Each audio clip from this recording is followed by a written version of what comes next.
What's up guys? Today we're making smoked beef jerky on the Traeger. I'm tired of overpaying for jerky, and this is way better than store-bought stuff.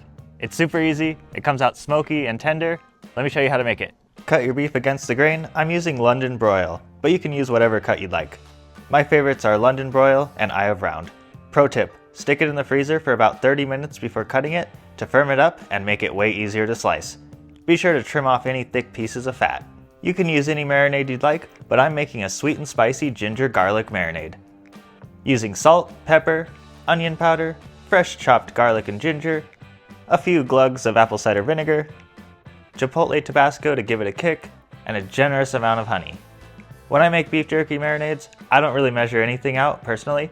I find it comes out best when you follow your heart. You'll want to let this marinate for about 4 hours to get a good amount of flavor soaked into the meat. Fire up your smoker to 180 degrees. I'm using bourbon barbecue wood pellets. Place your strips of meat onto the smoker. Make sure you leave enough space in between them. Don't let them overlap. Another reason I love using the smoker over a dehydrator is you can fit way more on here, and the flavor you get from the smoke is absolutely unmatched. Let these smoke for about 4 hours. Depending on how dehydrated you want them, you can go a little longer, but I find 4 hours is the perfect sweet spot. Alright, they've been on for about 4 hours and they're looking perfect. You can tell they're done when they've got that nice dark color and they bend without breaking. They should be pliable but not wet. Let them cool down for a few minutes before you dig in. The flavor gets even better as they cool and firm up a bit.